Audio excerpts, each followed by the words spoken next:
বিসমিল্লাহির রহমানির রহিম। আসসালামু আলাইকুম বন্ধুরা, সবাই কেমন আছেন? আশা করি ভালো আছেন। আজকে আবার একটা ভিডিও নিয়ে আসছি। আমরা গতকালকে বলেছিলাম যে শ্রীলঙ্কার ম্যাচ নিয়ে কথা বলেছিলাম। তো শ্রীলঙ্কার ম্যাচ তো আজকে জিতে গেছে। আমরা দ্বিতীয় ম্যাচের জন্য আসলে সেই বিষয় নিয়ে আমরা কথা বলবো। এই বিষয় নিয়ে যাচ্ছি সাগর মাহমুদ জয়ের কাছে। আসসালামু আলাইকুম সাগর ভাই, ওয়ালাইকুম আসসালাম। কেমন আছেন? আলহামদুলিল্লাহ আমি ভালো আছি। আপনি ভালো আছেন? জি, ভালো আছি। আচ্ছা, আমরা যে গতকালকে আপনাকে ইন্টারভিউ নিয়েছিলাম, সেই ইন্টারভিউতে শ্রীলঙ্কার ম্যাচ নিয়ে কথা হয়েছিল। তো শ্রীলঙ্কার ম্যাচ তো শেষ হয়ে গেছে, আজকে দ্বিতীয় পরবর্তী ম্যাচের জন্য আমি আলোচনা করতে যাচ্ছি। আজকে পরবর্তী ম্যাচ নিয়ে কথা বলেন। পরবর্তী ম্যাচ তো আপাতত বাংলাদেশের খেলা আছে সাউথ আফ্রিকার সাথে। তো আশা করি এই সাউথ আফ্রিকা বর্তমান যে খেলার পরিস্থিতি, আজকে যে খেলা খেলতেছে তাতে মনে হয় বাংলাদেশ সামনের ম্যাচটা ইনশাল্লাহ জয়লাভ করবে। আর বাংলাদেশও অনেক ভালো খেলছে আজকে। খেলা তো আপনারাও দেখেছেন, সবাই দেখছে। অনেক ভালো মরণ চেষ্টা করছে খেলার জন্য, ভালো খেলার জন্য। কিছু প্লেয়ার খারাপ খেলছে, অবশ্যই টপ অর্ডার ভালো করতে পারে নাই। তারপরেও সামনের ম্যাচে ইনশাল্লাহ টপ অর্ডার ভালো করবে, আমি এই আশা রাখছি। আর আফ্রিকার সাথে অবশ্যই আমরা জয়লাভ করব। আচ্ছা, 120 বলে 125 রান বাংলাদেশকে টার্গেট ছুড়ে দিলেন শ্রীলঙ্কা। এটা কি সহজ ছিল না কঠিন ছিল প্রথম থেকে? প্রথম থেকে আসলে ক্রিকেট খেলা গোল গুটির খেলা, এটা বলা যায় না। প্রথম দিক ঠিক ছিল রান, কিন্তু পরে যখন সিচুয়েশন খারাপ হচ্ছিল তখন কিন্তু ম্যাচের মোড়টা ঘুরে যাচ্ছিল শ্রীলঙ্কার দিকে। তখন কিন্তু টার্নিং পয়েন্ট হচ্ছে তাওহিদ হৃদয় 1 ওভারে 3টা যখন 6 মারলো, তখন কিন্তু বাংলাদেশের পক্ষে ম্যাচটা আসলো। আবার খেলার পরে কিন্তু আবার ম্যাচটা কিন্তু শ্রীলঙ্কার পক্ষে চলে গেছে। 2টা উইকেট হারিয়ে ফেলে বাংলাদেশ। ঠিক আছে, হ্যাঁ। তারপরে যখন 12 বলে 11 লাগবে, তখন মাহমুদুল্লাহ যে বিগ 6টা মারলো, 8 উইকেট ছিল ওই সময়, 8 উইকেট ছিল। ওখান থেকেই কিন্তু বাংলাদেশ জয়ের স্বপ্নটা দেখছে। আশা করি খেলাটা অনেকেরই ভালো লাগছে, আমারও খেলাটা খুব ভালো লাগছে। এইরকম খেলা হলে কি আসলে মানুষের হার্টবিট কি বেড়ে যায় নাকি? অবশ্যই অবশ্যই, হার্টের বডি নিয়ে বসতে হবে খেলা দেখতে হলে। বাংলাদেশের খেলা, তারপরে কিছু বলার নাই। দেশকে ভালোবাসি, সবাইকে ভালোবাসি। আমি মিডিয়ায় দেখেছি যে একজন ভক্ত বলছে, দর্শক বলেছেন যে বাংলাদেশের খেলা বলে কথা, এরকম হার্টবিট না বাড়লে কি হয়? অবশ্যই, খেলা এটাই তো মজা। এটা খেলার তো এটাই মজা। এটা না থাকলে তো খেলার মজা পাওয়া যাবে না।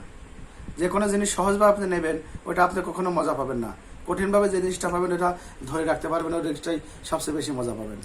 আচ্ছা, আগের কয়েকগুলো ম্যাচ লিটন দাস একদম হতাশ হয়েছিল, ব্যর্থ হয়েছিল। আজকে দেখলাম আমরা মোটামুটি রানে ফিরেছে লিটন কুমার দাস। তো এরকম কি শম্ভু সরকার তো আজকেও ডাক মেরেছে, আগামী ম্যাচে কি তার কি ওপেনার কি দেখা যাবে কিনা? এটা অবশ্যই দেখা যাবে, কারণ প্রথম ম্যাচ খারাপ করলে তো আর একটা প্লেয়ারকে বাদ দেওয়া যায় না। আসলে লিটন দাস কিন্তু অনেকদিন যাবৎ খারাপ খেলছে, দেখেন আজকের ম্যাচটা কিন্তু তার কারণেই অনেকটা জয়লাভ করছে।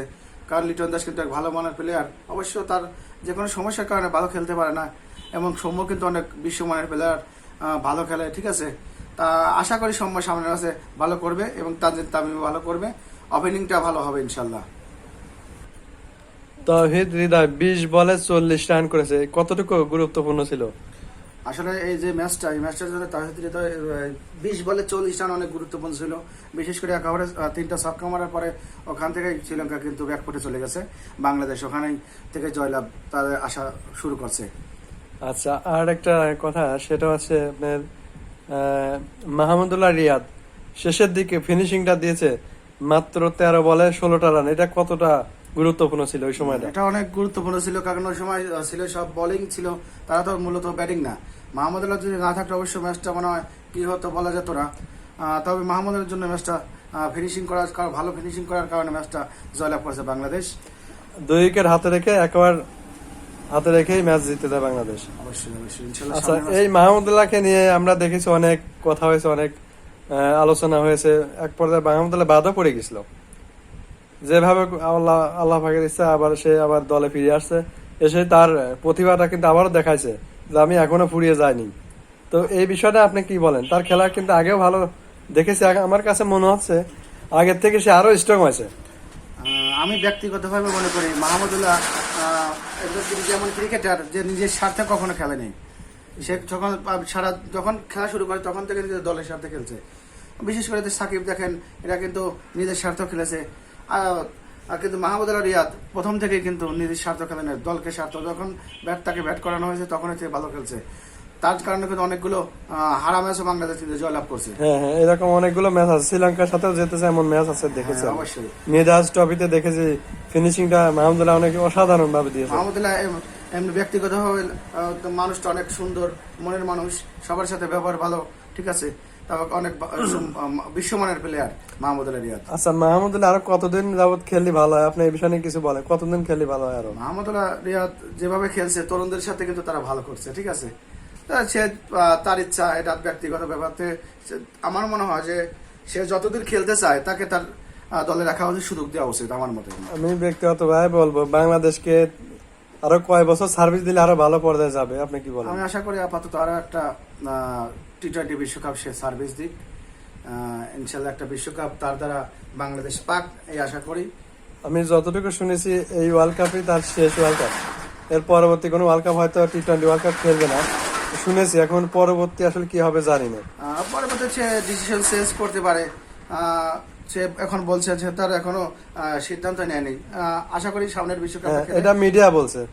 আশা করি সামনের বিশ্বকাপটা খেলে সে তার অবসরে যাবে ইনশাল্লাহ। সে কিন্তু একজন অভিজ্ঞ একটা প্লেয়ার, আসলে তার দলের সাথে থাকাটা অনেক কিন্তু গুরুত্বপূর্ণ। অবশ্যই অবশ্যই অবশ্যই। তার মতো প্লেয়ার যদি দলের বাইরে থাকে, দলের কিন্তু অনেকটাই দুর্বল হয়ে যায়। অবশ্যই অবশ্যই, তার জন্য অনেক ম্যাচ তো বাংলাদেশ জয়লাভ করছে। আচ্ছা, ধন্যবাদ। আর একটা আমি কথা বলতে চাচ্ছি, সামনের ম্যাচে সম্মুখে মানে রাখা যায় কিনা এটা বিষয় নিয়ে। অবশ্যই সামনের ম্যাচে সম্ভব, অবশ্যই একটা ম্যাচ দেখে তার একটা প্লেয়ার বিবেচনা করে দুই এক মাস সুযোগ দেওয়া তাকে উচিত। সম্মত ভালো প্লেয়ার, ও আজকে ভালো করতে পারে, সামনে ভালো করবে না তা তো না।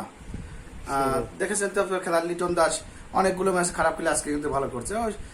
সৌম্য ভালো করবে, আশা করি সামনের ম্যাচগুলো ভালো করবে।